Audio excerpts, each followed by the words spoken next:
gonna need to do it later, you know, give us. But I'll explain what all's in there. Answer questions. Strong lot of interest. Single term rental. Yeah, I'm assuming. Well, it has a lot of interest. Something involves here.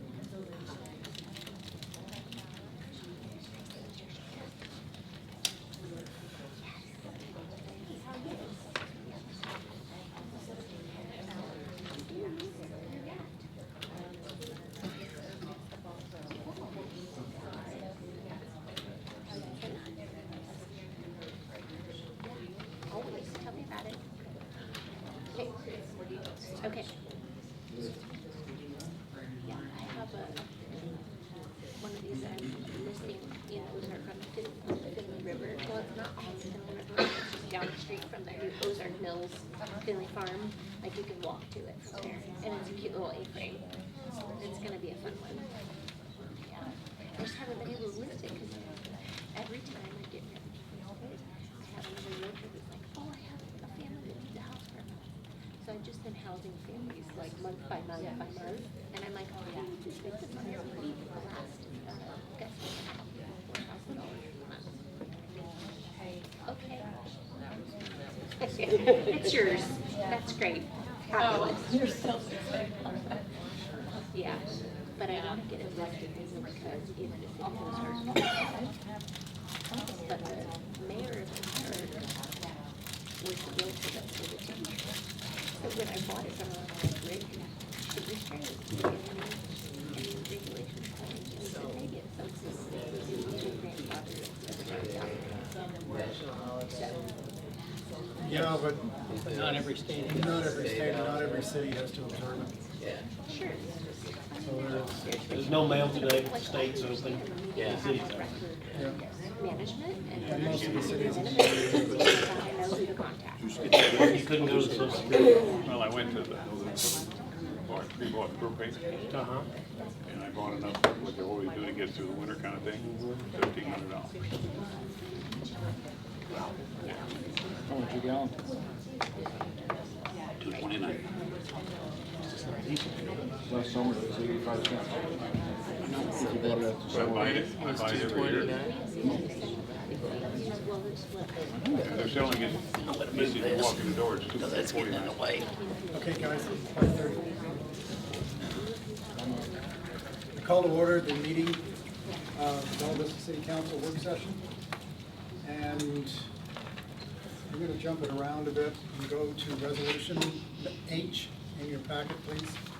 Chief Graves has a guest here from L&M Furniture who can answer questions if you have any.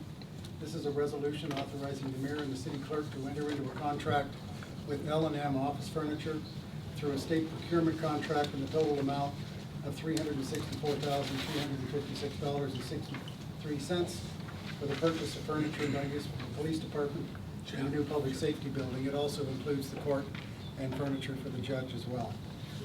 The capital budget for this is $370,000, so they're actually under budget by a little over $5,600. Not sure if you've had the opportunity to go through the quote. It's in your packet, and I'll open it up for questions. This is outside the bond. This is outside the bond, that's correct. This was in the capital budget. Chief, do you want to add anything? No, just I have Representative Eric Willis here from the company. We'll be providing the furniture through state bid contracts, and I just brought her if you had any questions. It's a pretty in-depth contract you have there as far as the items and stuff. I don't know if you have any questions from them. L&M is a local company, is it not? So our headquarters is based out of Tulsa, Oklahoma, and we have an office down in Little Rock, and then I'm also representative up here. We have one in Oklahoma City also. We use L&M for the library Correct. expansion. Any questions at all? Seems pretty intensive at 75 pages. Every line by line, every piece of furniture. Got all the pencils in there and things? Those are separate. That's office supplies, not furniture. You go to conventions and pick them all up at the counters as you walk around. That's how you fill that up. Okay, there are no questions. Thanks very much for attending. I appreciate it. Yeah. Okay, we'll go back to the normal agenda, starting with old business. First is an ordinance amending section 107-317, access management of the Code of Ordinances of the City of Bella Vista to provide clarification regarding access, drive distance from intersections, and for other purposes, as we discussed last month. This is a minor revision. Taylor and Doug are both here if there are any questions. Seeing none, we'll move on. The next is also old business, an outstanding resolution renaming Mole Lane to McLean, or excuse me, to Mac Lane. This is tabled from the May meeting. If you remember, we had asked the folks to get permission from the other 4 property owners on the lane to make sure that there was not any objection whatsoever. And Taylor has told me tonight, we have heard from 3 out of 4 with no objections. The 4th, they're still trying to track down. They're in California. So we have not heard an answer, so we may have to table this again. Okay, moving to the next. It's new business. It's number C in your packet. This is an ordinance amending Chapter 109 zoning of the Code of Ordinances of the City of Bella Vista to define short-term rentals and to provide for exclusion of short-term rental uses within the table of uses, to determine a short-term rental usage as a right or with a conditional use permit within particular zones and for other purposes. So this is an ordinance simply setting up the zoning. This went through the Planning Commission and it was recommended that it come to council. Mr. Kelly? So in our current zoning code, we have a table of uses. It'll say convenience stores, homes, I think funeral homes. You think it as a whole list of things. And so one thing we need to do is to put short-term rentals in there as a type of use. And then that's what this does. It defines a short-term rental, and then this will relate to the next item on the agenda as well. But we provide a definition of short-term rental as a residential dwelling unit, portion of a dwelling unit, or bedroom within a dwelling unit, leased or rented to guests for a period of less than 30 consecutive days. The idea being that this is not intended to include homes which will be rented on a month-to-month basis, maybe even a traditional lease situation. It's not that. So that's the definition of short-term rental. And then if you look in section 2, use as of right. So what that means in terms of zoning is that they would be in compliance with our zoning code in terms of that type of use in the zones that are listed there, which are RE, R1, R2, R3, RO, SPR, RMH, which is a mobile home residential zone we have, C1, C2, C3, and C4.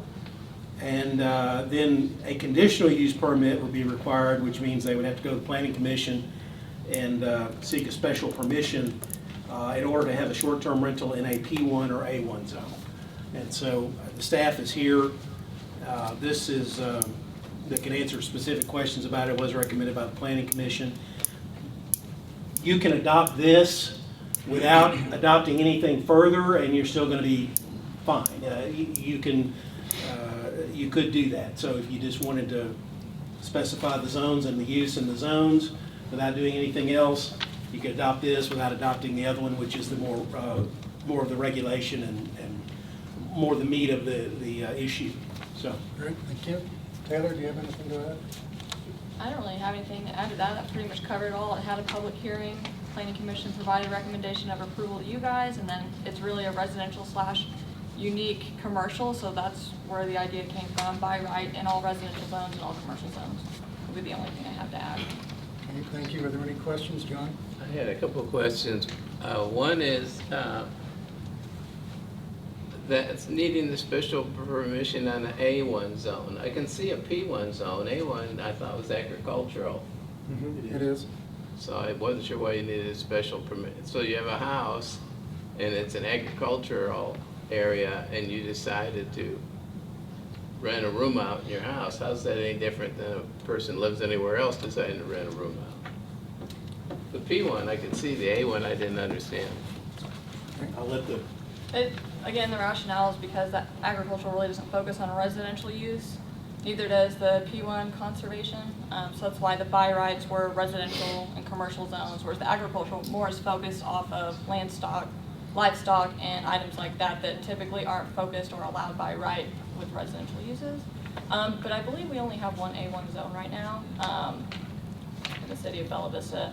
So it's not a common zone, but again, it's not a common residential zone either. It's like its primary focus. But that was the rationale. Okay, you had a couple of questions, John? Yeah, the other one was the idea of a residential dwelling unit. I wasn't sure if this applied to things like the multiple buildings Cooper has over on Kingsland, or like the Greens, things like that.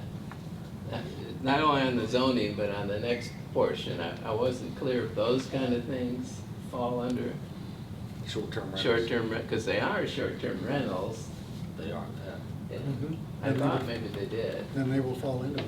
And I wasn't sure if you treated somebody like that, you know, say you're charging X dollars for a permit, whatever we end up with, if anything.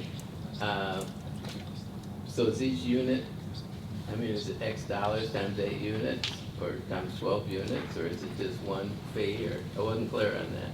Well, one thing I could tell you is that any uses currently in place would be pre-existing non-conforming. So if you have these, I don't know what the property zone that you're talking about the Cooper units, but in terms of the zoning at least, those are already in existence and would not be impacted by a change in the zoning uses as such. Now, it is a relevant question, I think, to determine the extent of its applicability on the next ordinance. And then, or just the broader idea of hotel. We do define hotels, if I'm not mistaken, in the code in another place. So I would need to let staff talk about the specifics of that. Not entirely sure how the current, that particular use of property you're talking about is used and how it would apply, just as I sit here, but others may. Okay, Mr. Wilms? I think one of the things you're talking about is the greens down by Yeah. Reardon Hall. That's correct. And one of those, I believe, was converted from shared ownership arrangement, where you would own it for a week out of the year that you bought ownership in it. Right. It's a different kind of rental, but I suppose the owner could defer, and That's a timeshare, right? That's a that's a timeshare. timeshare. That's what he's talking about. But that's a short-term thing, but the owner could defer that as an owner and take their time at some other group that's with them. They belong to big groups as associations, so you can trade your week here for another week someplace else. And so the week that's here, would that be considered a short-term rental then in the interpretation of this ordinance? That's one question. The second one would be is that one of those developments down there, I think, converted to a rental unit like an apartment, but I'm not sure exactly. It's only rumor on my part that I've heard that. I haven't investigated it. But it's gone to a rental rather than a shared ownership type thing. And so I don't know if it's on a month-to-month thing or what the terms are in that building complex. So how would that fit into here? Well, they can also be rented outside of the timeshare business too. If you walked in there and you wanted a room for the night, you could get one even though you're not part of the timeshare. For the one that's the timeshare group, you can get, I got them for both when I wanted them. I just tell them what I wanted. okay, either way. Either one, either the ones that are multi or the ones that are single. All right, so we You might could walk want in on your own, and if they had one, they'd rent it to you. to need to do probably some querying about how those work and how the arrangements are and what their rental process is. I think Mr. Kelly wanted to. Well, I was just, if it's truly a timeshare, then people have an ownership interest. They don't have a leasehold interest. Right. So they're not leasing or renting if they have a part of a timeshare. And if they're trading timeshares, they're trading ownership interest. They're still not leasing or renting. Okay, all right. So I would say one- that one- would not necessarily cause an issue. Okay. If you have a unit of, a set of units in a building, and they lease them out if none of the timeshare owners are using it that weekend, then, and if it's being leased out for less than 30 days, then pursuant to that definition, it's possible it would apply, yes. We need to probably look at that a little bit. If you don't want it to do that, or if you want to make sure it does that, it just depends on your perspective on how it needs, what you want to do. All right. Okay, other questions? Okay, let's move on to the second ordinance, which is regulating short-term rentals to provide for the requirement of a permit to operate a short-term rental, to provide a process for revocation of a short-term rental permit, to provide safety inspection requirements for short-term rentals, and to provide occupancy limits for short-term rentals, providing penalties for violations and for other purposes. This was as a result of many months of work by Councilmember Fowler. Unfortunately, this evening he's ill. He has asked me to read something to you, so if I can pass away here. This ordinance proposal is not an attempt to regulate short-term rentals out of business in Bella Vista. Speaking for myself, I recognize that short-term rentals do exist, and I believe have a right to exist. However, STRs are a business, and with that comes a responsibility of the city to provide necessary oversight to ensure, as much as can be reasonably expected, that, first of all, our permanent residential neighborhoods are protected from undue nuisances that can accompany bookings at these sites. Secondly, our visitors are securing lodging that is safe and not exposed to negligent safety measures. And three, our housing stock is protected from the pressure of overuse of septic systems that are prevalent in our city. For a period of time now in Bella Vista, 3 to 4 years or longer, there has been a transition of oversight of short-term rental properties from rental agencies to self-regulation by STR owners. Obviously, some STR owners are very responsible, while others not so much.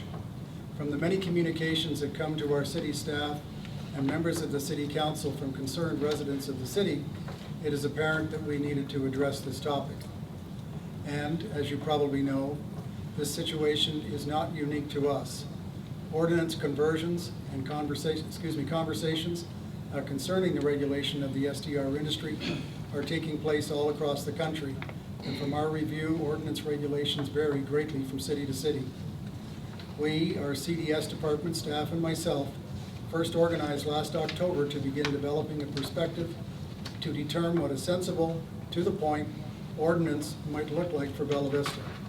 Our effort to date won't please everybody, nor will it be a final writing. However, we are always open to all proposals and are open to debate and revision. This is the first step, and we'll see where it goes. This is not unlike, if you remember, the septic issue that we got into. It took us a year to figure it out and get all the stakeholders on board to ensure that everybody had an opportunity to weigh in on it. Mr. Kelly, can you give us the legal background, please? Well, yes. So Mr. Fowler had multiple meetings with various people, interested parties, staff, and came up with a sort of a bullet point list of concepts and ideas they wanted to see incorporated in a draft. They gave that to me as the attorney for the city to draft something. So this is what you have. The very first draft of this, after that was done, myself along with the CDS staff and Alderman Fowler sat down and went through it and sort of tailored it to meet expectations, to answer my questions, and to work through issues and things we may not have thought of and things we wanted to add later on, whatnot. So the result of that process resulted in the draft that's in your packet, the electronic packet. And then I can tell you today the reason why you have this printed out. This is 99.9% the same as what's in your packet. I just reorganized one piece because we had a portion about putting addresses on a website that we had included in the section on application requirements. It didn't fit there. So I moved it over to the final, the next to last section. retitled that about violations and additional provisions. So that's the only difference, if you're wondering, from what's in the agenda packet, which is available online and which you had before the meeting. So what I would like to do, just as the attorney here, is to go through this in a fairly good amount of detail, at least explaining and giving highlights of each part as we go through. And then I'll be happy to answer any questions you have about the legalities of it. Keep in mind that Mr. Fowler has been taking leadership on this, and in terms of the policy or why we wanted to do that or all those things, I'm going to leave that to him or to the staff to talk about the issues they've been dealing with. I'm the one that tried to put it in a legal form, so I'll try to do my best to help you. So after the title, you got a series of whereas clauses, and Mr. Fowler wanted those included to explain his rationale for offering these regulations, and so that's what those are about. Then moving on to Section 1, which is the definition that mirrors the definition that we just heard in the other proposed ordinance regarding short-term rentals, that it means a residential dwelling unit, portion of a dwelling unit, or bedroom within a dwelling unit leased or rented to guests for a period of less than 30 consecutive days. It will be important as we move through this process that if we determine we need to modify that definition in some way through the legislative process, that we do keep these the same. So it will just require us to make sure if we're going to change it on this, we'll need to make sure we account for it in that other one as well to keep these mirroring each other so we can keep this straight. So Section 2, we require a permit. So moving after the effective date of this, and in order to have a short-term rental in the city of Bella Vista, you would be required to have a city-issued permit. So Section 2 says that that short-term rental shall not be operated except upon the issuance of a permit by the city in accordance with the requirements of this ordinance, and that the permit shall be effective for a period of 1 year from the date of issuance and are non-transferable. So the permit will be required. The permit is good for a period of 1 year, and can't be transferred to the next owner, or if a business gets sold out and it ends up there's a new deed and a new ownership to the real estate, the permit would have to be reapplied for. It does not go with the current owner. It is non-transferable. Could not be bought and sold either. So Section 3, we talk about, well, we've got to have a permit. What are the application requirements? That's what we said in Section 3. So in Section 3, we say an application for the issuance of a short-term rental permit shall be on a form approved by the mayor or the mayor's designee. So all that means is the actual document they use to fill in the blanks and fill out the form will be a form that the mayor or the mayor's staff will create, and that the application shall require the applicant to provide the following information. So on that form, the applicant will be required to provide this documentation and information. First, the name, address, telephone number, and email address of the property owner, and if it is different from the property owner, the name, address, telephone number, and email address of a person who shall serve as a local point of contact who shall reside within 50 miles of the short-term rental property. What this would require is they're going to provide, if they're the property owner and they live within 50 miles of the location, fine. If they're the property owner, they live in Nebraska, but they're going to have someone that lives in Bentonville, going to be the local point of contact, they will have to provide such a person. So any person that owns that's outside the 50-mile radius would have to get a local point of contact for the short-term rental. Just for clarification on that, Jason, because I did struggle with that a couple times reading through it. And so I think you've clarified it for me, and that is that if the property owner is not local within 50 miles, that they are required to provide a local contact that is within 50 miles. Yes. Both things will be on the record. Yes. We always will know who is the owner of the property, but also there may be a requirement for them to have a local contact. Exactly. An example might be Joe Smith in Omaha, Nebraska. Mr. and Mrs. Joe Smith own a house in Bella Vista. They live in Omaha, Nebraska. So they may contact a person. They may contact Vacation Rentals. They may have Jane Jones that lives in Bella Vista that'll be the person that goes in, cleans it, changes the, handles all the local stuff. But we need to have someone local to deal with complaints, issues, and to bring into the office if we need to. So that was Mr. Fowler's rationale. Well, yes, we'll get into that more as we go through discussion on this. It's hard to conceive how the person who's cleaning the house might also be the one that's responsible for It may not be. responding It may to not be. complaints. I know, It may not it was be. an example. Didn't have to. Right. His main purpose of putting it in there is because of all the problems we have with outside rentals now. Yes, owners in absence. Correct. Yeah, We have a real hard time trying to get them to clean up properties. right. And there's no law requiring an outside owner to be able to do that. And so we have to follow our own ordinances as much as we can. But if we have a local person that we can deal with immediately, then I would be willing to bet that many of the problems are solved very easily and quickly. Do you think, don't we have an ordinance that requires all of us as residents of Bella Vista to maintain our properties to We a do. certain We do. standard? That's right. And it's measured in terms of the height of the grass and those kinds of things. So Right. why isn't that applicable or enforceable in this case? It is. Oh, it's always, all the laws we've got now remain in effect. Okay, I So- thought what Mayor Christie was providing was an example of non-resident owners who are not taking care of their properties, and we have no way of getting in touch with them. We have difficulty getting a hold of them. And so a lot of times we may be sending a certified mail notice, and, but we still will go and do a cleanup on the site.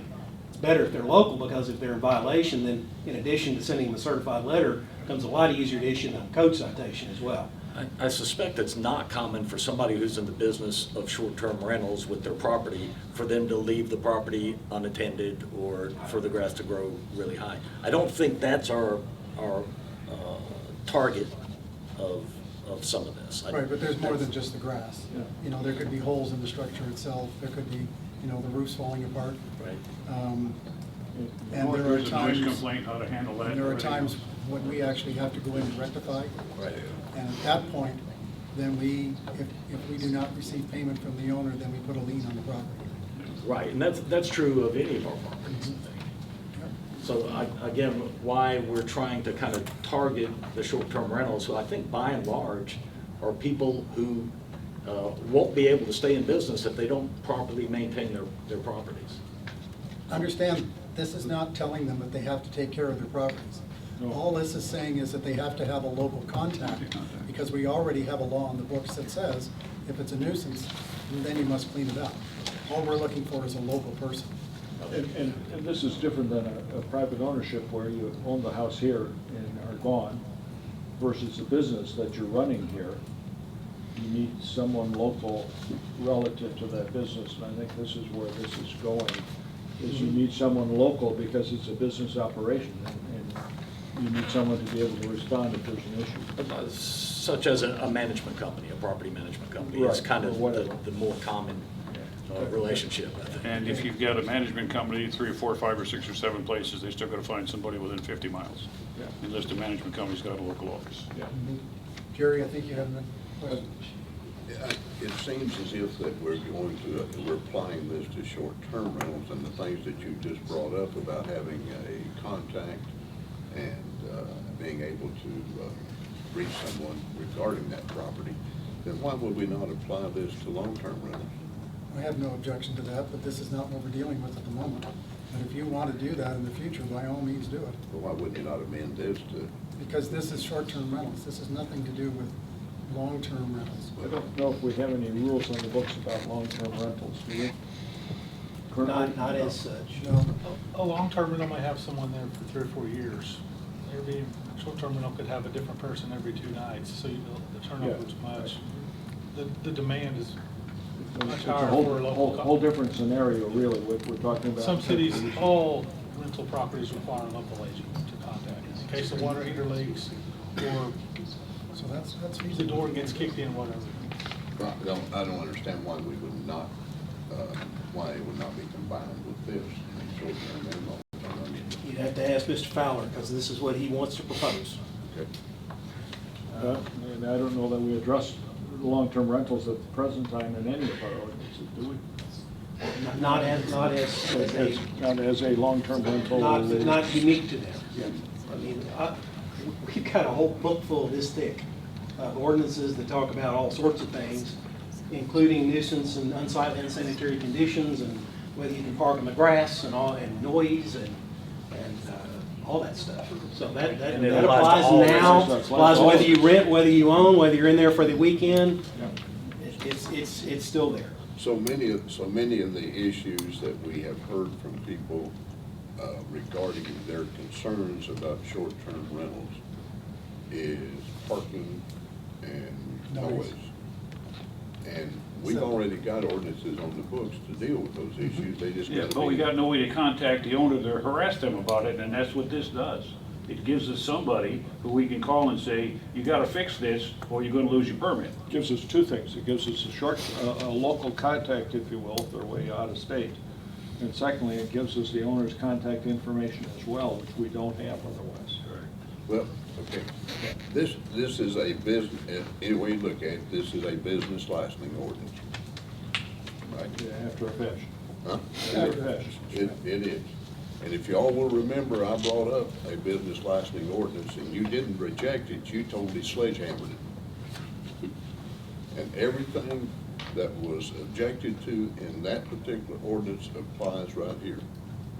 I can read every one of them to you if you want them read to you, but they all apply right here. The same reasons that you objected to that applies here. Okay, anybody else? I have a question, since we're doing questions as we go. Section 2, with 350 to... Oh, I'm sorry, you're going back, okay. Yeah, go I'm ahead. backing up. In terms of having 350 to 400 units that we need to license at the bang drop of a hat, or they are not in compliance with this ordinance, do we have a grace period, or do we have a Section process? 7. Section Okay, 7. We're going to get... We're gonna get okay. And that may not be long enough. Okay, so we're in section 3, we're talking about the requirements for an application, the information we're going to require as it is currently drafted in this draft ordinance. So after the local contact or the property owner information, second thing, a copy of the site plan showing the locations of all structures on the property and available off-street parking, and a copy of the structure's floor plan showing the bedroom locations. That will have to be provided. I think that's a little much, but it can be done easily. Well, it's for emergency use for the rescue squads, et cetera. The next item that would be required on the application is if it's on a septic system, they will have to provide a copy of the most current septic permit issued by the health department. How many people out there have one of those on a septic? They don't know. Not so many, all right. Okay, next thing that would be required is proof that the applicant has obtained applicable sales and use tax permits from the state and have met the requirements of the Advertising and Promotion Commission for collection of local A&P taxes. So part of the, and I know Mr. Fowler wants to address this specifically because he's on the A&P Commission and maybe others want to speak to that, but in any event, sales and use taxes are owed on these short-term rentals by state law. It is also owed on, A&P tax is also owed on those pursuant to our ordinance. It's owed now. It is most likely not being collected either by Airbnb, VRBO, or if someone's doing it on their own. And so we, at the time of application, they will need to show proof that an account has been set up to pay the sales and use tax to the state and to the A&P Commission. And so that would have to be provided as well at the time of application. The next item they would have to provide is a copy of an insurance declarations page with the applicable rider showing liability insurance for the proposed short-term rental property. My understanding, though I'm not an insurance expert, is that you can get an additional rider on your homeowner's policy that will cover this sort of use if you decide to lease your house out short-term, and may not provide full coverage if you do that without that rider. So this application would require proof that the applicant has obtained that rider for the property. Next item is the application fee. They would submit $400. Way too much money. Or such other amount as may be set from time to time by resolution of the City Council.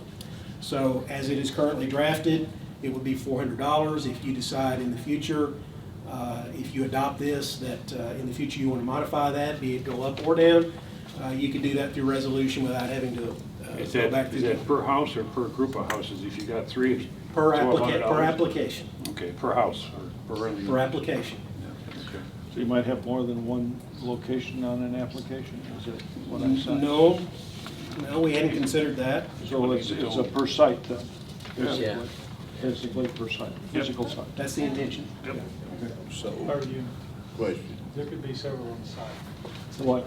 Per unit. Per unit. There could be several on one side. I'm So- not sure, explain. They owned a duplex and had two Triplex. sides. Oh, it's that way. so question, the Cooper properties on, Trafalgar, Kingsland. several units there. So they're gonna pay the same fee for all of those units, or the person who is a owner occupied, they live in the house. They're gonna pay the same fee as or that group of number of houses or number of units. Per unit, so if the ordinance applied to these and they're 10 units, 10 separate rentals, then Based on that's the 10 rent- applications. Each rental unit, Jerry, is a unit. So each unit, So if you have 3 units, it would be So in one location, it so would that be three of these applications. Okay, and that particular location is like 10 units there, so it's gonna require 10 applications. 10 times this, yeah. Yeah. As it's written, yes. Well, Can I agree something- with Jim, I think that's quite high. I don't see this as a money-making venture, don't I think either. it's a health and safety venture.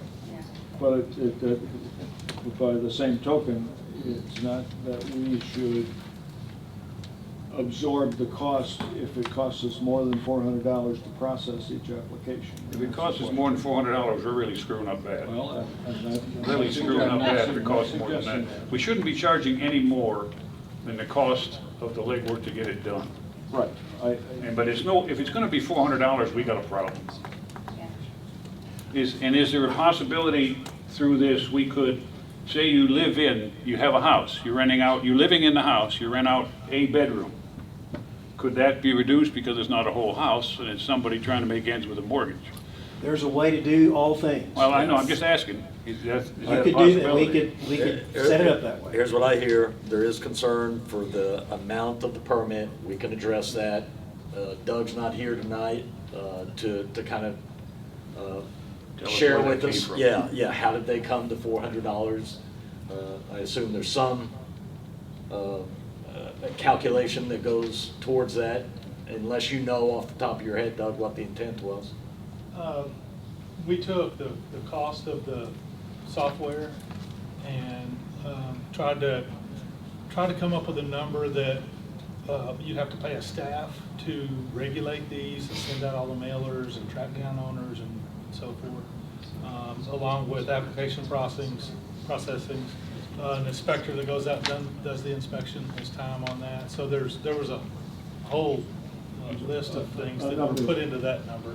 And then, correct me if I'm wrong, Granicus, the company that's going to track this for us, they do this all across the country, all kinds of different size cities. They recommended 1,000 right up front. We felt that was high. So we did the calculations based on a new staff person. Any existing planning fees. Yeah, and that's kind of the number that came out in there. So it's not a number right out of the air. A lot of rationale was put into what are our costs, and then what do we need based on 400 units as an example that would think Yeah, about. with anticipation of that number growing every week, we have builders come in. Well, if it stays at $400, I don't care what you do, and I don't care how bad we need it, I ain't voting for it. Yeah, I see that coming down. I think, 400 short-term rentals times $400, you're talking about $160,000. It's gonna feel like a money grab to some. We don't want it to be perceived that way. We can sharpen our pencil on this and figure out what's the right number. Remember, we've got all the time in the world on this. Yes, we do. Yep. I do not want to push this through. Well, and that's, Good, good. that was another one of the problem I had. So we need to talk it through. We've already As made we this. did with the septic system, Yeah. and come to an agreement. If it takes a year, it takes a year. Right. But we're gonna get it as right as we can. And Mayor Christie, while we're on that point, it's probably a good time to share with the community who's very interested in this, that the typical protocol for adoption of a new ordinance is 3 readings. Right. And so we haven't had the first reading yet, and those are readings that take place during regular sessions. And you can table them. And it can be If you're going to tabled. do more changes and whatnot, we table it to a future meeting. And the purpose of taking 3 readings for that is to allow on topics that, that the community is impacted by and wants to be heard on, is so that the community can be heard. Correct. Yes. Well, the other thing is once you pass something, there's a delay, isn't it? It's only At least 30 60 days. Well, you can put any date on it to finish it off. Yeah. You can close it right away. Point being, you're past summer. Yeah, you Anyway, can look pass at it it. to not start Yeah. January 1. Okay, all I'm saying is let's give Jason a chance to go through this, because we're not gonna try and solve it No. at next Monday's meeting. No. This is gonna go on for a long time. I just want to make sure you all understand what's in it, and then you can have at it, okay? No, People are having at it. Because it all interrelates with each other, so you're right, we got questions I think may be answered if we keep going with it. And I'm thinking that a fee schedule that would be commensurate with the complexity of the situation. Larry, you can set it up any way you want. Okay, the sky's the limit. That's what it looks like. Okay, and so anytime you, and then the final thing in terms of the app, we just clarify that if you're reapplying at the end of your 12-month permit period, you have to re-comply with all the application requirements. So you have to provide that information again every time you apply. So that's what the final subsection of that is. All right, now we move over into section 4, and these are the things which have to happen before the permit itself gets issued. A person has applied or a company has applied, and then some things are going to happen before that permit gets issued. So we're going to talk about some of those things in the next section, which is section 4. In section 4, we say, upon receiving an application and prior to permit issuance, first thing, the city shall conduct a safety inspection of the proposed short-term rental property for compliance with this ordinance and with safety requirements established by the mayor or the mayor's designee, taking into account all applicable building, fire safety, and electrical codes. Safety inspection criteria shall be publicly available. No permit shall be issued until such time as the proposed short-term rental property passes said inspection. So one of the things we dealt with in the drafting process is, well, we're going to have an inspection. You have to inspect against a list of something. People need to know what it is they got to do in order to pass the inspection. So we had a list of things, and so rather than try to incorporate that here, what we anticipated doing through this draft is creating a list which the mayor would approve, which provided for things like you got to have smoke alarms in all the bedrooms, you got to have a fire extinguisher on each floor of the building, and there are a lot more things than that. You know, the toilets need to flush, and all of that stuff will be on a list, and it's a rather modest list, at least the last draft that I saw, of things that an applicant is going to have to make sure is taken care of in order to pass the safety inspection. And that will be a list that could change depending on the mayor's approval, and it allows for some flexibility in terms of what maybe we're seeing or not seeing, or maybe we're inspecting about something and it's really not a problem, we don't need to worry about it, that sort of thing. So they're going to inspect against that list. Right. I had 3 people call me. They rent out a bedroom in their house, and they are living in the house. All 3 of them said that would be invasion of their privacy to let you in to look at a bedroom. Well, if They they're, would legally fight it's that. not. Legally it's not if they're going to get a government-required permit that would require that. But that was their Legally concern. it's not. But I'm sure they may feel that way. Yeah, it's just they're renting out a bedroom to help with the mortgage. All right, so they're going to be inspected against a safety list. There's going to be a safety inspection against a list of requirements, I should say. And then there are going to be some required postings and things for the property. So the first thing, we're in subsection B. The short-term rental shall have posted within the structure in a clearly visible location the contact information to include a telephone number and address, for the property owner and the local point of contact for the short-term rental, a copy of the city noise ordinance requirements, a copy of the city parking ordinance requirements, and a notice to all persons that guests, local points of contact, or property owners may be cited and fined for violations of applicable city ordinances. So this would, a lot of you have probably been to a restaurant or a business and you see they've got these little things framed behind the cash register, their permit and their notices and all that. Well, at some place in this location, they're going to have in some place visible this information on some sort of a notice document. And I think, I don't want to speak for them, I think the city, if you adopted this, would work up some sort of flyer on the parking and the noise to fulfill that requirement that owners could use to post. And then that information we're going to require, if this is passed, regarding the property owner and the local point of contact, that information would be on that required posting as well. That's going to have to be put up. And then we require in subsection C that the short-term rental have a minimum of 2 off-street parking spaces available on the site. That could be a double driveway where you could put 2 cars in the driveway. That's 2 spaces. Inside the garage could be another 2 spaces, or maybe 3 inside a garage, and but it's got to have 2 off-street parking spaces in order to be approved. And they're going to have to establish that as well.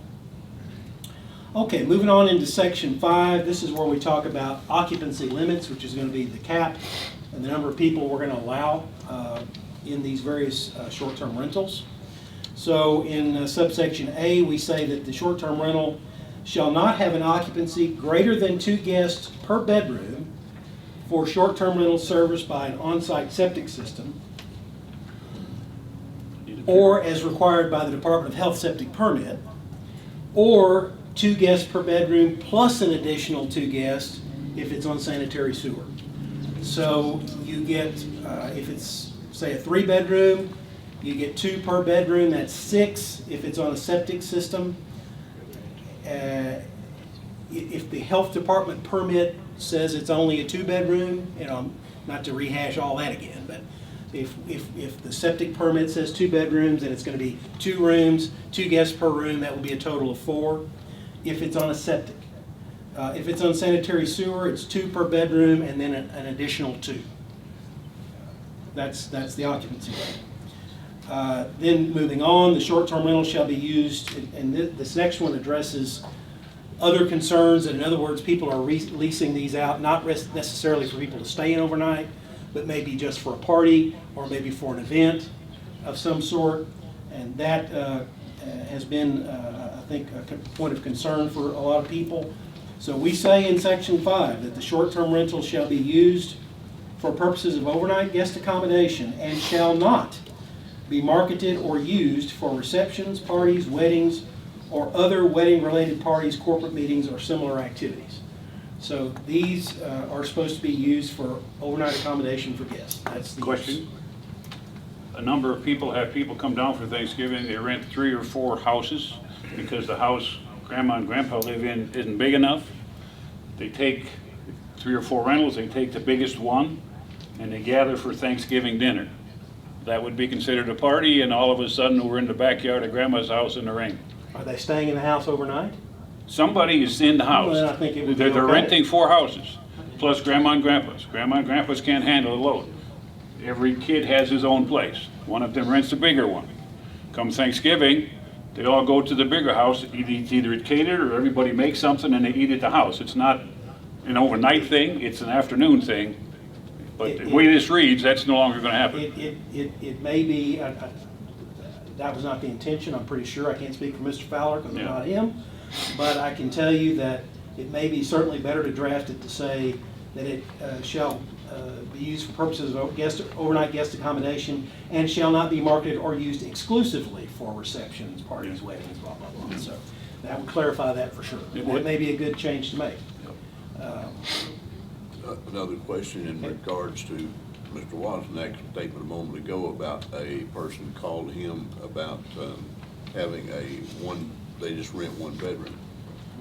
So now then, that particular person has some family members come in, and there's now 4 or 5 people there, maybe gonna stay in the house. Now then the neighbor calls and says, hey, so-and-so's got, they're not supposed to have but 2 guests in the house, and now then they got 4 or 5. So now is that person, or is that person gonna have to prove that they're not leasing or not? They're not renting the renting? house, they're just letting the family stay there. They're Yeah. not renting the house. That's what I say. That's your qualifier. Are they gonna have to prove that though? I think the catchword here is shall not be marketed for. Yeah, it's the marketing side of it. It's what they're It's marketed putting or out there. used, marketed or used. That's what covers both, what we're talking about, but yeah. And it's 2 per bedroom, not per, so if they lease a bedroom, then they would be limited to 2, because that's a bedroom. So And is that, if you're not leasing, you can have as many people stay in your family, come to my house, my whole family could come. If they- You're not engaged in 15 short-term people. rentals if you're So having a long- family. So long as I'm not parking on the street, Unless not you charge making them rent. noise, not Yeah. littering. my point was, if that should happen. Yeah. And a complaint is made about that person Right. having. Right. So now then, does that person have to prove? No. Just ask. Don't make it any harder than it is, just ask, this is my family, and that's it. So we've talked about occupancy limits, we've talked about the usage of the receptions, parties and whatnot. And then we clarify that on-street parking, on-street parking for short-term rentals is prohibited. So you all already know this, but overnight parking on the street is prohibited in Bella Vista. You cannot do that. And so we want to make sure people understand that in this context as well and provide some additional enforcement. So on-street parking for a short-term rental would be prohibited. It doesn't count toward the 2 off-street you've got to have in order to get your permit. Section 6, we talk about the penalties for violation, and then there's an additional provision. This is that section I did modify a little bit, and there's a reason why we printed this out. So here's what happens if you don't do this according to the ordinance as it's currently written. Any person operating a short-term rental in violation of this ordinance shall, for a first offense, be fined an amount not to exceed $250. So that gives the judge the authority to fine anything from 0 up to $250 for the first offense. Second offense, violator shall be fined an amount not exceeding $500. So second time around, the judge could go from 0 to 500. For a third or subsequent offense, in addition to a fine not exceeding $1,000. So on a third or subsequent offense, it is a $1,000 fine. The discretion's gone. Excuse me. That's wrong. It goes up to $1,000. I apologize. Not to exceed. Not exceeding $1,000. So it goes from 0 to 1,000 on that. And then at that time, the judge shall revoke the permit. So if there is a third or subsequent offense for a violation of this ordinance related to that unit, that property, then the court would revoke the permit. The next subsection gives the city the authority to seek legal and equitable relief from any court for violations. Now that's some legal technicality there. I put that in. I'll explain why. You may have a situation where we go out there and we cite for violations, and the problem does not stop sufficiently. We may, because it has to be a third conviction in court before that permit gets revoked. So we may have, the court process takes time, so we may have a situation where there's so many violations going on, they don't care, they'll run the risk. Maybe they'll pay the fine a couple of times. This clarifies that the city can go to court and sue the owner because our criminal remedies are insufficient and will allow us to go in and get an injunction against that owner from operating that business, which allows for a lot more enforcement in terms of contempt of the circuit court in Bentonville. So that's technical. It allows us to sue in addition to court fines for violations of the code provision. In addition, the next subsection, no applicant for property subject to a short-term rental revocation shall be granted another short-term rental permit for a period of 12 months from the date of revocation. So if that that property ends up getting revoked, they have to wait 12 months to reapply. So that provides a cooling, you want to call it a cooling off or a buffer period or additional incentive, whatever you want to call it. That's what this would require. That's a property by property location rather than if the owner The has applicant- three properties. I'll read it again. No applicant for property subject to a short-term rental revocation shall be granted another short-term rental permit. No applicant. So if John Doe has a property, maybe he has 2 properties, he has one that's been revoked, he can't apply for another one anywhere. That applicant, the no applicant for property subject to a short-term rental revocation shall be granted. And I think it also could be read to apply to any application for that particular property. So if an owner has 3 properties, as an example, that are short-term rentals during the course of the year, so he'd have 3 permits, and one of those happens to be a property of issue, at issue with noise or other thing, and it's been in this violation mode for 3 times. So we're at the point of revocation, right? Does that mean that only that one site is subject to the That's revocation, correct. or will it be all 3 The permit for that site would be revoked. Single site? That's Even correct. though they may have 3? That's correct. Okay. That's correct. That's how it currently reads. Okay. You all may want to do something different. No, I just wanted to understand And then the final subsection of that are the additional provisions. This requires the city to maintain on its official website a publicly available list of the address of each property issued a permit. So, and the date it expires, and the date it was issued. So Go ahead, Jim. Back when I had a real job, an outfit called Hofco rented houses. Then it became Vacation Rentals, and now most of you know who that is. When Vacation Rentals had a house, instead of just issuing the house by address, Vacation Rentals would put a 4-digit house on the house, a 4-digit number on the house. They would put it on a brown piece of wood with 4 bright big silver letters. Now what that did, and I can speak for what that did is mean every time the bad guy went through a neighborhood and he saw a 4-digit number, that house could very well be empty. Or the one next to it, or the one next to it. If we're going to go ahead and post this thing so everybody can look at it, that could invite the same thing. People will go out in neighborhoods, pick a couple of houses that aren't unoccupied, and there's a lady in the audience that's got 5 around her, and sometimes, a lot of times, they're empty.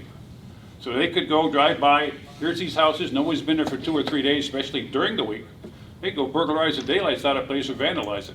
And we just gave them full blinds to where they are. What's the purpose of that publishing? The purpose of that is one of the initial thoughts and drafts would have required the applicant to send certified letters to all the properties that are adjoining or within a certain radius to notify them, but it was providing notice to the neighbors, basically, but there was nothing for the neighbors to do. There was never going to be a hearing or a process to object to it. It was just so as you know, this is a short-term rental. Right. So that was really, especially because when people receive a notice, they think, okay, I can do something, what can I do? And there was nothing. So then the answer was, well, what if you just put a list on the website, because everyone wants to know if that house across the street is a short-term rental. That's the reason. If you can't figure it out, that's a good thing. It seems to me that we are, tapping into some privacy issues there, and safety issues with regard to those being targeted. I would say this. I understand. Again, guys, I know, I'm the I know, scribe, I know, okay? I know, yeah, But well, I'm also your prosecutor here at the city, so I am concerned about this issue as well. Yeah. Anyone could send in a Freedom of Information request. Yes. For the list. Yes, but burglars typically But don't. when we put it on the website and just allow somebody to click, that's a whole different level of Yes, it is. of information. Availability. Okay. And, they can find it on Airbnb anyhow, but at least make them work for it a little bit. That's right. Okay, So that, thank you. I totally understand that, but that's what's, That's there. there. All right, so we've had a question about, well, transitioning or applicability, how's this gonna come into effect? The timing and whatnot, so that's what we try to address in section 7. And in section 7, we talk about effective dates for the permit requirement. So let me just start off by saying this. Any ordinance you adopt that does not have an emergency clause, which this does not, becomes effective 60 days after publication. Okay?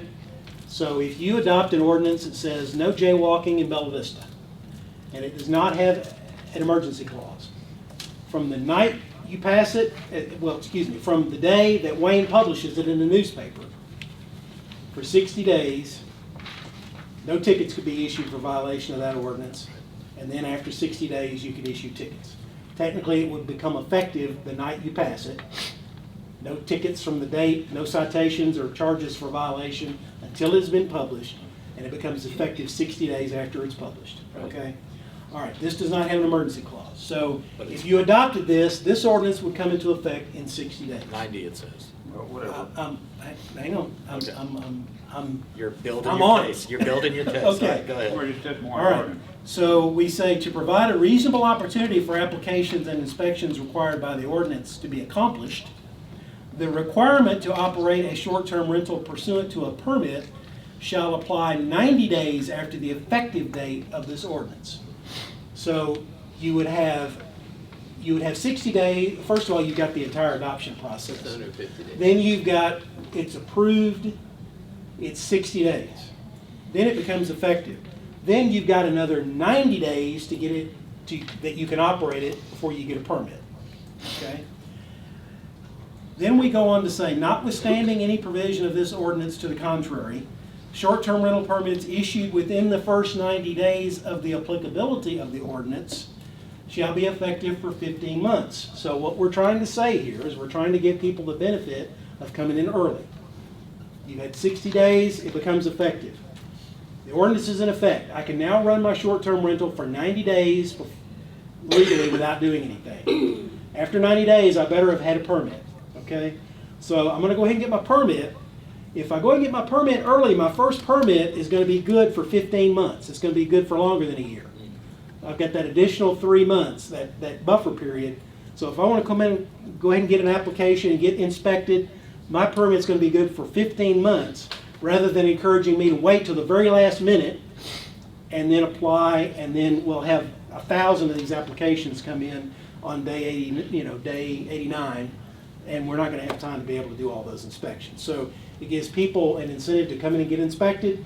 It provides a grace period to get all that done. It allows people to operate without a permit for the first 90 days after the effective date, which, as I said, is going to be 60 days after it's published in the newspaper.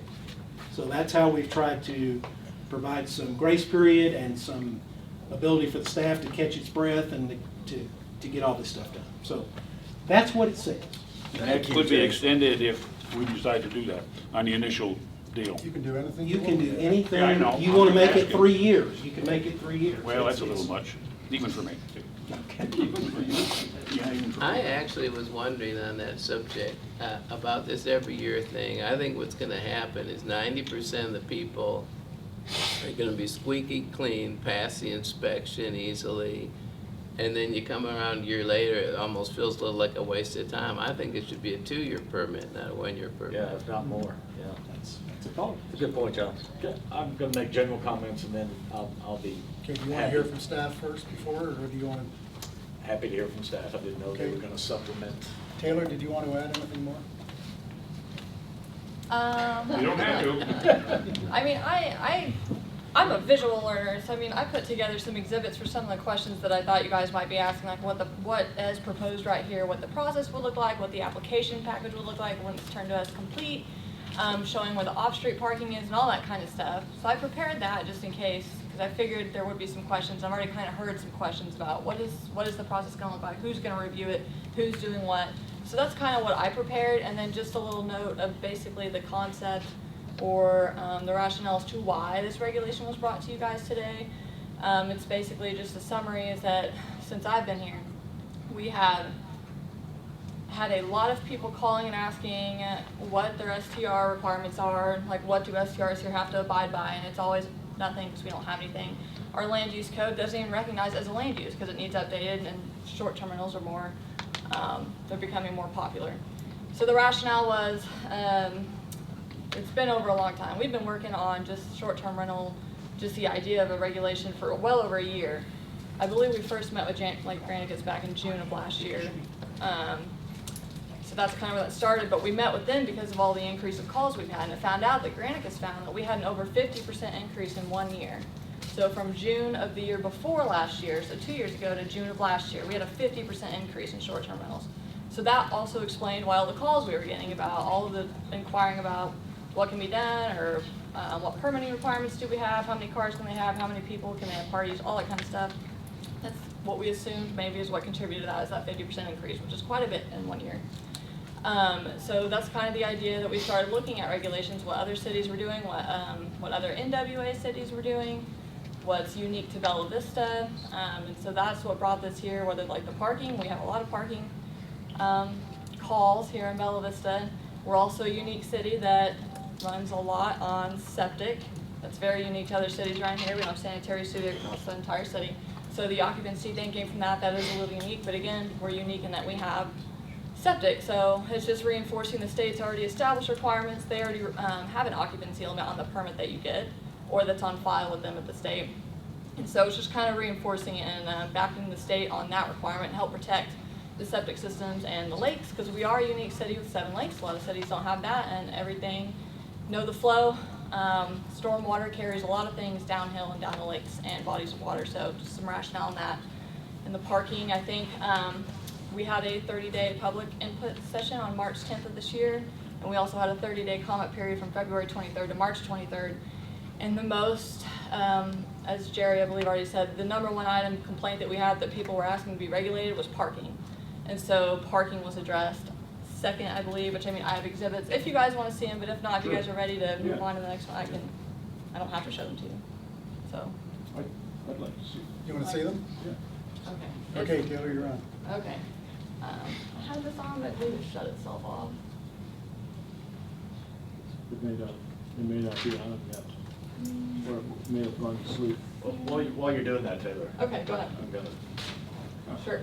I'm gonna say a couple things. First of all, a lot of hard work went into this, and all in good faith. There's no questioning that everything that was done was put together as a kind of a straw man proposal, if you will. How do we address the entirety of it? I appreciate that. And Councilmember Fowler put a lot of effort into it as well, so we recognize those things. As a practical first step, it seems to me that there are 2 fundamental things that we wanted to accomplish with this from the get-go.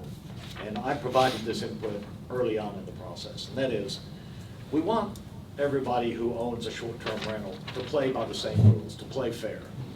And we had people that weren't playing fair already, haven't been playing fair, and they haven't been submitting proper taxes and that kind of thing. And so one of the fundamental things that we needed to do is we needed to create a register of all of our short-term rental owners.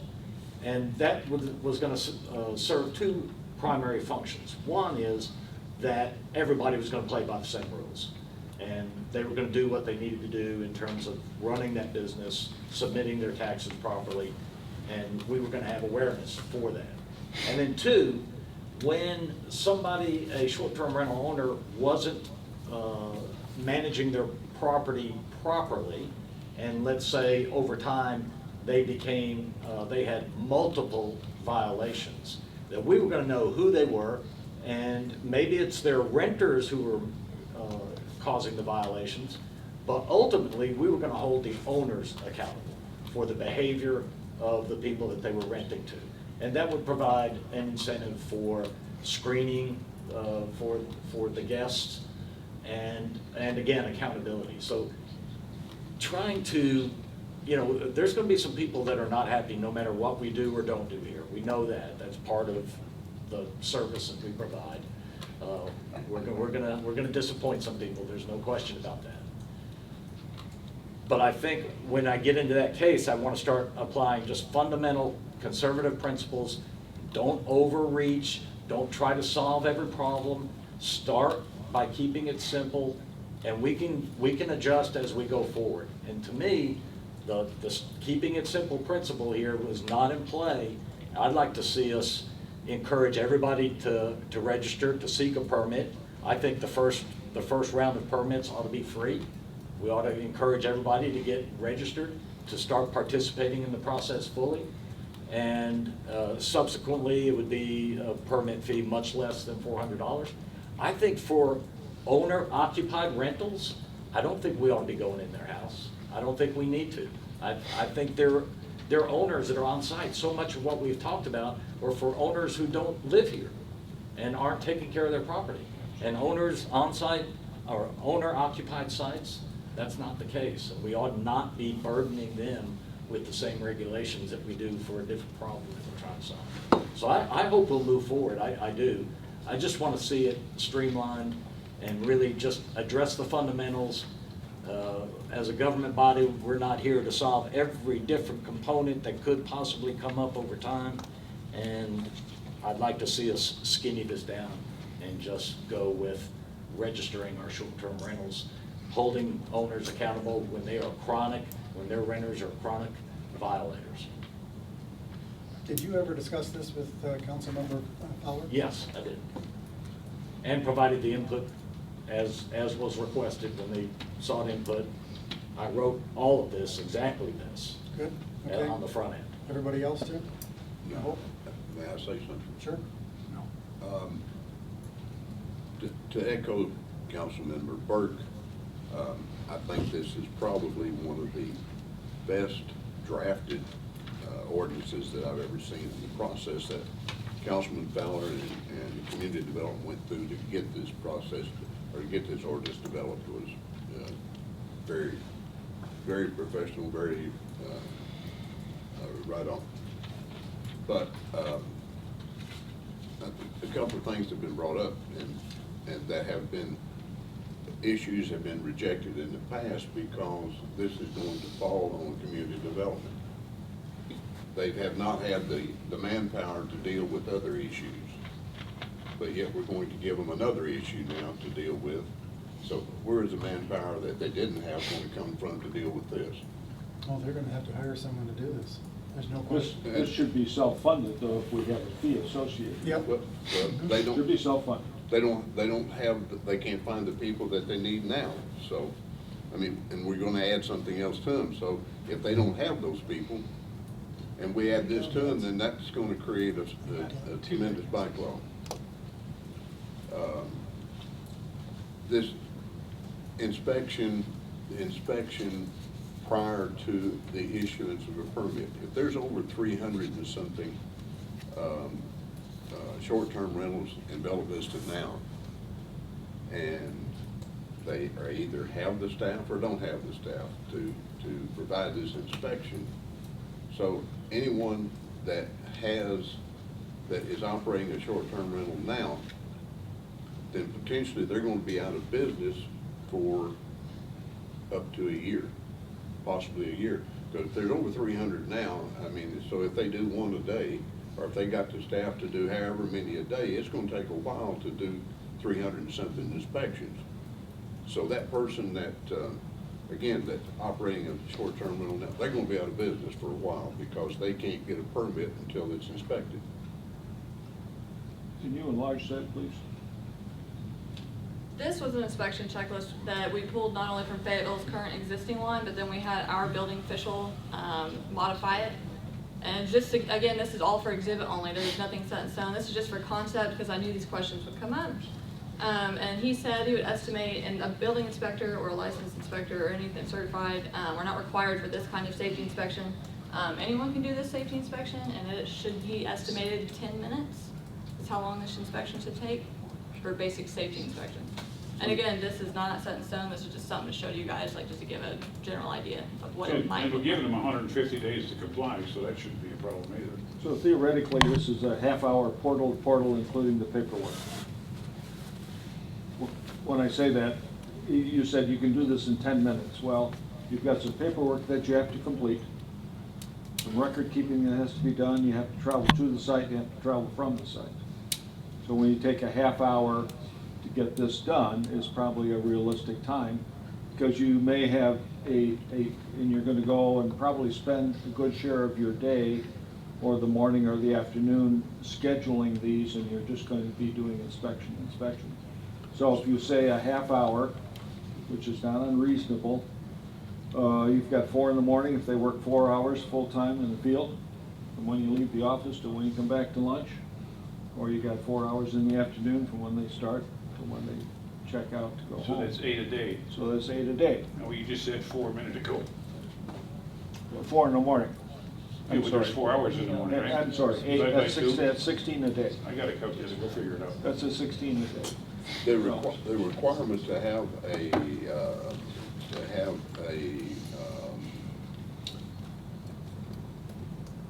sales and use tax permit, if I understand it correctly, if a person is renting through Airbnb or ARBO or what, I can't, what is it?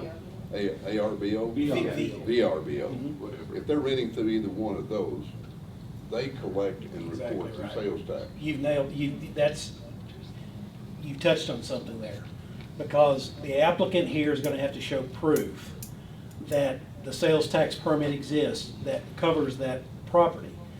So practically speaking, what that means is that all of the ones that use Airbnb or VRBO, I can't speak to either one of them, but, and they're not already collecting tax, then there's gonna be pressure on Airbnb to start collecting that tax.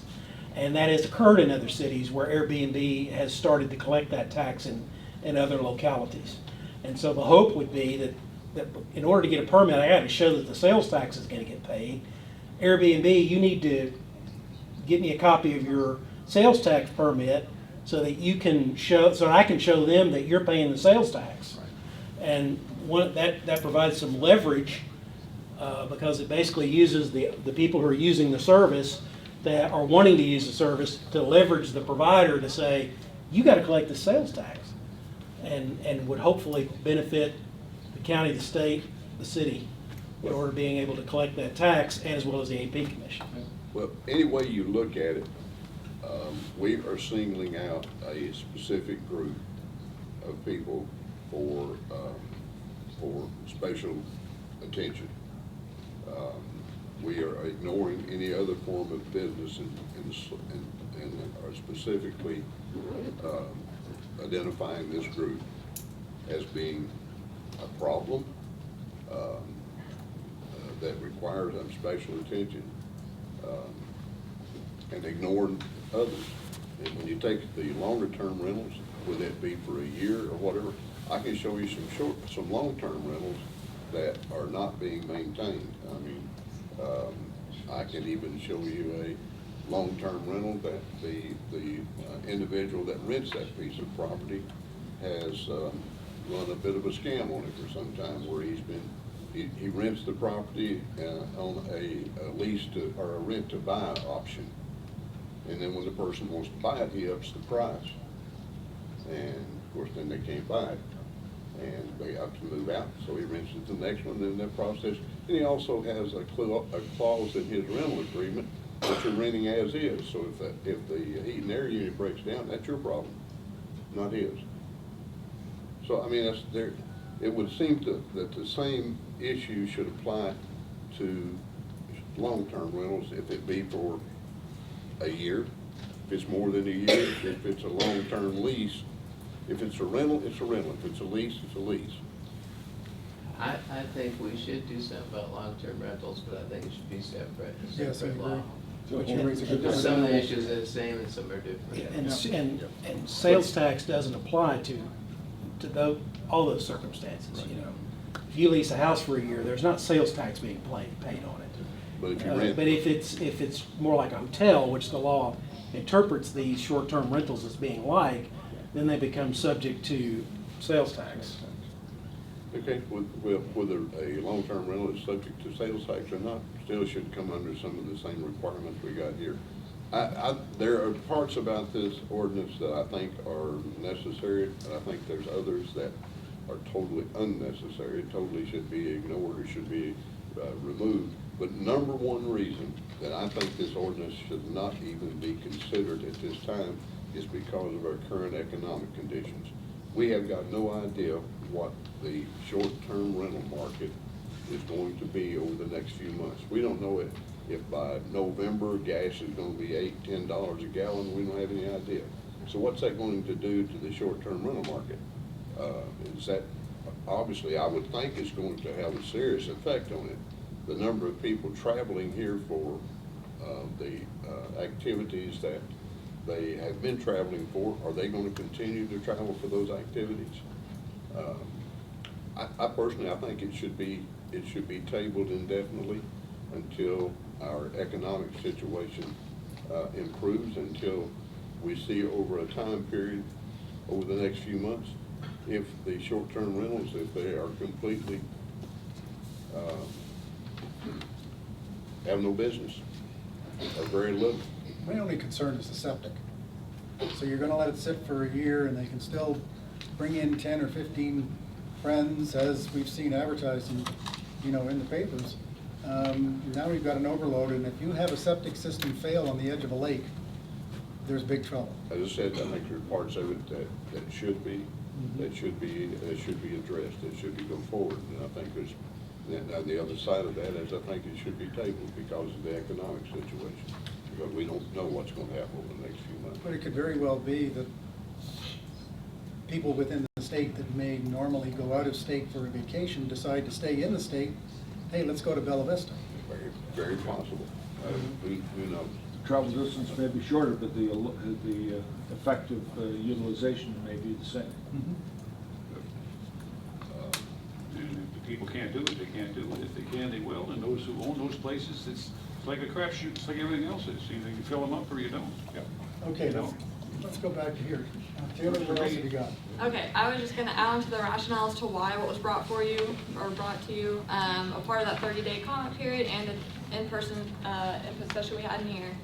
Did the best that we could to organize them, because they were open-ended questions, and see like what the suggested items were, and we tried to get as many as we could and get them to you guys in the most logical way that we could. So you'll see at the bottom, the biggest one was parking, noise, and trash complaints that they've had. So that was brought to you in the ordinance. Then after that, occupancy and or septic override. If that was mentioned, either one of those, they got grouped in that. So that was also brought to you guys. Requiring safety inspections, that was put forth. The next one was not brought to you guys. Couldn't figure out a way to logically present that in an ordinance. And then the list of rules, we ended up presenting or proposing just posting parking requirements and noise requirements. And I put together a little guest notice of like this, it would be something that the city would provide at the time of application. So that way they would just post it in their either kitchen or living area, wherever they decide to do it. Other items that were fit in, the no parties and events, that was brought to you guys. The other items requiring an agent or responding party was brought to you guys in this ordinance. And then commercial zones only, BV resident only, notifying neighbors of potential STRs. That was something, as Jason mentioned earlier, there's a nearby city that requires them to notify that they applied for a permit within 200 feet, similar to our CUP process that we have in our regional process. And after much discussion, we ended up landing with the website idea. So just to mark that one off, because we did have a lot of people, like they just want to know if there's an STR in their neighborhood, or if it's their neighbor, like they just want to be notified one way or another. And so we tried to fit that one in there. But again, that's kind of the background of where that came from. And that is basically the rationale of what the specific items that you guys are going to be talking about, why they're in front of you. They weren't pulled out of the air, they were pulled from the 30-day comment period that we had back in March. There's the checklist we already discussed, and then this would be a guest notice that the ordinance is mentioning. It's basically talking about parking requirements. Most of this, except for the item A, is already in code, so this is pulled from code, put in layman's terms, a lot easier to read than just copying the ordinance and posting in there. It's easier to make sense. And then same with the noise requirements. These are already codified in our code. Just notifying on the front end with education items such as a guest notice, the renters, because most renters don't investigate or research the municipal ordinance before they go visit a city. So that's where this came from. Well, they just see this on the door. Well, we got to be quiet by 11. We got to be quiet by 10. That's the rationale of that. And then the use requirement, if as proposed, that's discussing no weddings, no receptions, etc. And then the violation notice that this ordinance also requires that the guests be notified that they are also liable for violating city ordinances. And then the responding agents, so that way they know who to call if something's going wrong. If there's an issue, that's who they need to call. That would also be posted on there. And that's the inspection. They would be also given with the application package. So they'd have it up front, everything they need to know, what needs to be completed before they call for an inspection. And then this is what some information is redacted, some personal information, but really the only item that staff would be looking for is item 12, which is the occupancy limit for septic systems. So that's just to give you an idea what that is, and this is what a floor plan looks like. So sewer, these would be more beneficial for the sewer because sewer doesn't have a septic permit and they don't have an occupancy. So we've looked at there's 3 bedrooms, 6 people plus 2 equals 8 people. And then this is the available parking, totally up to the STR owner as proposed to basically choose where the parking that they want to make available to their guests, whether that's including the garage or not. Some STRs don't let people park in the garages, but they would circle where their available parking is, and then staff knows, because we administer parking requirements, that this 44 by 23 foot area would fit 4 cars. So just to give you an idea what that would look like, so that's the main things: occupancy, guests. Again, this is all fake. This is a fake permit I made just for exhibits and visuals because I am a visual learner.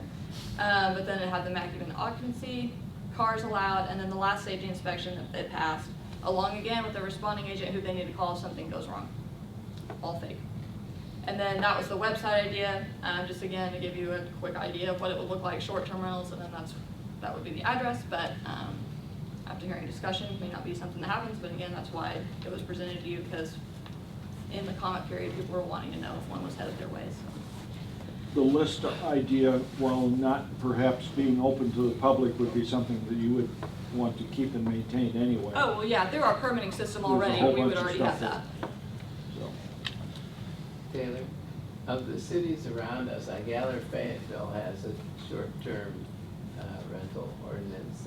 Does the other cities have one? Bentonville? No, Fayetteville is the first of this area. I've met with Fayetteville several times to discuss theirs and their process and where they're at from a planning perspective. And then I know Bentonville did a STR study. I'm not sure where they're at, if they're deciding to move forward or not.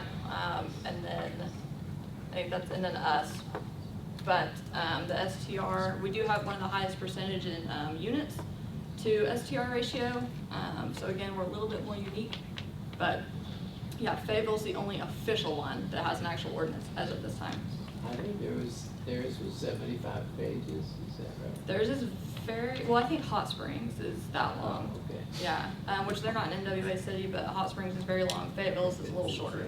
This one's a lot shorter than all of them. But that's all I prepared, just to give you an idea of what was proposed to you, what it would look like if it did, magically pass on Monday, which it won't because it's 3 readings minimum, if it even makes it that far. But I just wanted to give you guys an idea of what it would look like. And then, of course, show you where the regulations came from that Thank you. IFA session, so. Thanks. Good, thank you. Thank you for the. Something that this ordinance does not address that concerns me, and that is the out-of-state ownership of all of the short-term rentals. I don't know how this has all come about, but there seems to be a number of out-of-state investors that are either buying homes, building homes, buying townhomes or condos for short-term rentals. That issue concerns me, and what we can do about that, what we can do to address that, I'm not sure that we can do anything. I don't think you can legally stop anybody from buying. I don't That's know. what we're That's why you asking got for the local police. contact. That's right. So if they don't have a local contact, then they can't. They won't get a permit. They don't have a complete application, they won't get a permit. Yeah, very simple. In this current economy, what happens to those out-of-state investors? What happens to their properties? I would guess that most of the time, they are secondary properties to the individual, and they use it from time to time, but when it's vacant, they would like to have it produce a little bit of revenue. But there appear to be some, though, that are buying it solely for the purpose of a short-term rental. You got a problem with that? Do I have a problem with it? Yeah. I got a question about it. I don't know whether I have a problem or not, but I got a question about it. I'm waiting for it. You're waiting for the question? The question is, do those people, are they going to apply the same aesthetic values to their property as the local people who have that own a Airbnb? Are they You just going? won't know till it happens. Plus, you have all the other ordinances to keep your property up. If they want to get attractive and rent it, they're gonna have to do what they have to do. I think the catch-all here is that if you're not a local owner within 50 miles, then you need someone within 50 miles to be the local representative. So you got either or there as a balancing act of local representation. Okay. And you could be far away and keep your property Sure. really bright. Exactly, you certainly can. That's what I'm asking though, in this current economic, whenever you have a property that's not producing any income, what do you do with that property? Do you just leave it? Oh, you sell it. Rent it long-term rental. Yes, you What sell people it. did. Long-term rental. When you buy a second house, you're taking a chance one way or the other. Your house could go belly up tomorrow, or mine could be in the economy. When you buy an extra house, you know the risk when you stick the money out there. No, but If you don't, you shouldn't have done it in the first place. I guess I should have consulted with you before I bought a house. I'm sorry, I Well- didn't do that. Maybe, it's just, my problem is it's pretty obvious. I mean, well, there's probably a lot of things I need to be consulting with you about, but then Freedom of Information Act prevents us from doing that. But there are several things that I should consult. Okay, we've had a good discussion about this evening. You've got to think about this now for the next week. You've got all sorts of options in front of you. If you want, you can table it. And then let's go back to work and go at it again. I'm sure some of these folks here tonight may want to discuss with you after the meeting or sometime within the next 6 to 7 days, their thoughts as to what they would like to see. It's precipitated a lot of telephone communication of absentee owners. And so it should, and that's what the whole process is all about. And they can come Monday and speak if they want to. Yeah. Yep. So just so all of you know, if you want to speak to council, it's next Monday, 6:30 here, and everybody gets 3 minutes, and there's a sign-up list when you first walk in the door, so you can put your name down and everything. And then I'll call each person up after their 3 minutes are finished, and you're more than welcome to address the council. Okay? And contact information's on our website. And if you want to stick around afterwards, we still have some more business to go through, which may put you to sleep, or it might be fascinating. But if you want to stick around, then by all means, you can speak to us afterwards as well. Fair ball? Okay. Let's continue on. Or do this now? C and D. Okay. Ordinance number E in your package is amending the Bella Vista zoning ordinance and map to rezone property described in rezoning petition number 2022-43672, county parcel number 16-03464-003 from P1 Conservation District to C1 Neighborhood Commercial. The applicant is the POA. And if you had a chance to look in your packet, it concerns most of the parking area over in the Kingswood parking area of the golf course. And so they want to change it to C1 from its current conservation. Have you had a chance to look at it in your packet? It's odd to me that a parking lot would be zone P1 in the first place. It was easier at the time. Yeah. Well, yeah, it's back to that. We're in a rush and we have to get it done quickly. Okay, we'll move on to the next ordinance, which is amending Chapter 107 of the Code of Ordinances of the City of Bella Vista to address grading plan requirements, grading and erosion control permits, and land alteration requirements and for other purposes. And when I look in the package, Doug, it looks as though you want to go to third and final and have an emergency clause on it? That was the request of Planning Commission Chairman Ellis. Okay. Is this the ordinance that deals with the driveway? No. No, that was the first time it was on deck, that we talked about earlier. I need to put, and declaring an emergency in the title. Right. We've got it in the text, but we don't have it in the title, so we'll have that changed when you get the final job. The first one? We're on F, is that correct? We're on F, yes, Yeah. F was in Frank. From Frank. A doesn't deal with the grade of a driveways, does it? So F is. Correct, it does not. It should be discussing proposing a maximum grade or slope on residential driveways. Be that 12% with a 2% administrative variance possible, giving a max of 14%. You're right. I have more exhibits. It's just one exhibit though. If you don't know what a 12% grade looks like, I did make one. What does it look like? Not like that. Your old protractor. So the red line's 12% to the road, the blue line is 14%.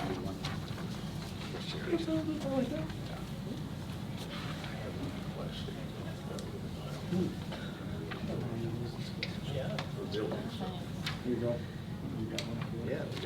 So the grade has to be 12% or less on for a driveway? Maximum, a maximum of 12%, and that's pulled from, we picked the average between the other NWA cities had it, and then the national is 15%, but the planning commission recommended to you guys a average of all the other cities in this area, which was 12%, and then since we're a topographical, unique city, an administrative variance of 2% to 14 total.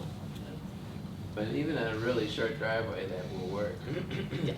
Well, by work, I mean you can get your car in the garage. Without bottoming out. Bottom or we buy a taller one At or the a top of the shorter one. garage. 12 is steep, but there are some 20s sprinkled around town. Yes, there are. And this also has the support of our engineer as well. Got a 45 at a time. Now, the blue is 14% on here, Yes. and what's the significance of that? That's the Administrative variance. administrative. So staff could vary on a, we could vary up to 2% without it having to go to the planning commission through a formal waiver. Anything As- greater than 14% As would a need to go. variance, so we would waive the variance. waiver. for 2%. Mhm. Development waiver. Short driveway, we would not do that. Huh? A short driveway, we would probably look at it and say no. A longer driveway, if it makes sense, we would maybe look at that. Next. Everybody finished? Okay. The last ordinance for consideration is waiving the requirements of formal competitive bidding and authorizing a contract with Superior Automotive Group in the amount of $171,412 for the purchase of 4 2022 Chevrolet Tahoe police vehicles for use by the police department. Okay, now you may remember back in May, we had resolution 2022-29 doing a budget appropriation for the police department for the amount of $309,688 for 3 officers, including vehicles, and 1 full-time records clerk. And at the time, Chief thought that he was going to be able to get Tahoes, but Chargers. And we had even been told that the agent had found 4 Chargers, but that was not to be done. That didn't happen. But he has come back and he has said he has 4 Tahoes today, ready to go. And that will complement your plan as laid out in your budget, because this fits into the budget. And you're also hearing that there may not be police chargers in future spec. Yeah, I mean, the auto industry's like it is for everybody knows, the chip shortages plus supply chain stuff. So we're told that Dodge may not make Chargers in 2023. We'll have to wait and see. And vehicles are hard to come by, so I have some capacity still in my 2022 budget, capital budget, plus an additional that the mayor's talking about with the additional allocation the council gave me last session. And these 4 Tahoes are available, so I thought I'd better grab them while I can, because it'll finish us off for what we need in 2022 from our original budget, then it'll help us as we bring these new officers on board. And it fits into what we're doing, because I mean, we're running both Chargers and Tahoes. We like a few Tahoes in the fleet, because they're 4-wheel drive. They're a little larger, and they help us with the bad weather. And so we're gonna push those to the supervisors and push their chargers out to the officers. Okay, questions? Chief, does any of this address the 2021s that we had to drop back and So that happened when we were trying to get chargers last time. He couldn't find 2022s, but he found us 2021s. Okay. That's why we had to redo the resolution, because I think the original one said 2022s. but that has happened? That has happened already. That Okay. has happened. There are no chargers. I asked him to find me some chargers. There's no chargers. He says there's just none. Tahoe's what he get right now. In the vehicle industry, hasn't there been some trend about the small SUVs moving towards a police vehicle characteristic? We were going with Ford Explorers a couple years back because that was a smaller mid-size SUV. And so my plan was to, at the time it was a little cheaper than the Tahoe, my plan was to go with the Ford Explorer and the Charger. That would give me the SUV four-wheel drive capacity, a little higher profile for snow. And then right when we bought our first batch of those, Ford did what auto companies do. They changed the body style. They made it bigger. They increased the price to almost as much as the Tahoe. So, you know, the more different vehicles we run in the fleet, then we have to buy additional equipment. We like to try to keep something. And Tahoe has kept theirs pretty standard for years now. And so then we can move our old equipment from the old Tahoes into the new Tahoes. And so yeah, we did try this mid-size SUV, but right when we did that, they changed. So. All right, thanks, Chief. Any questions? Okay. That brings us to the end of the agenda. We don't have any discussion items unless someone wants to put something on the table. Anybody got the ballgame on? Don't say it. Are there any discussion items you'd like to put out? Okay, thank you. Any I'll see you update next. on where our paving program is? I'm sorry? Our paving program for the year? It's in progress. Huh? APAC is here now doing our streets. Something I would like to hear is a good report of how we use the new Zipper. Sure. Last year, since we're into the second season. I'd like to see where and how many projects and what effect, whether it was as effective as we anticipated it, or more effective, or John, you thing want to breaks talk down to every Mike? 3 weeks, or? Yeah. I know that he did That's a good idea. The one thing that's happened on the paving is our asphalt overlay guy came out abnormally early this year. Most of it's been done already. And Mike Button thinks that's very lucky because the way the prices are going, he's afraid they're gonna come back and say, hey, you know, we can't do this anymore. The slurry guy is still gonna come. He always comes in late in the year. But he thought it was quite fortunate that we got the asphalt done much earlier than usual. There was one street in particular, you can ask Mike, off Chelsea, I'm gonna make a note about this. where we did the entire street using the zipper. And I can't remember the name of the street. Off of Chelsea? Off of Chelsea? Off of Chelsea, yes. I can't remember the name of it, but Mike will know. I mean, those are, for our edification and I guess confirmation that it was really beneficial. Sure. Yeah, it should be a good follow-up. It's a good Well, you idea. gotta stand up because you're sitting on, it's sitting on every box. Yeah, no, we'll get that for you. Larry? I think everyone. Mayor, I just have one thing that you could think about between now and next Monday. As far as the short-term rental, we have been getting more and more complaints on short-term rentals, renters who bring enclosed trailers, specifically mountain bikers with 6-8 bikes in the trailer. They come from Canada or Colorado or wherever, and our ordinance states you can't have a trailer bigger than 5x8 in the driveway. It has to be in the back screen. In a lot of these houses, you can't put an enclosed trailer that's 12, 14 foot long in the back. So some of these complaints we see, they're tucked up in the driveway and look nice and neat. Some of them, they will only fit in the yard. And so I don't know if you want to make that part of the ordinance, but I don't want to deter visitors, but we are getting more and more calls and complaints Now, on those enclosed trailers. people just here for a week or 10 days or permanent? Okay. We have them anywhere from a week to, we just had a group from Canada that was here a month. And they had a huge trailer.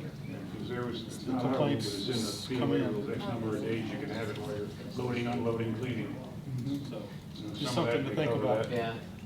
Or That's allow. I don't think it's gonna go away because It's an when you RV. bring a group, Yeah, they bring a yeah, trailer. you know, set it up, tear it down, they give you X number Well, of that's days. interesting, it was just a weekend, because people who live here, you know, they have an RV, and, you know, they bring it and leave it out for a few days while they're getting ready. You or do have a whatever. time frame to prep and unload, so I mean, if you wanna try to That part's justify it legal. that way. Just longer than that, it gets Yeah. testy. Yeah. Could I ask you a favor? Doug? Sure.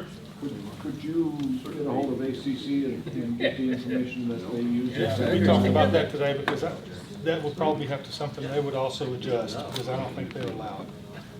So we don't want to tell them they can do something in the ordinance that would be a violation. No, no. Jason, is that clip yours?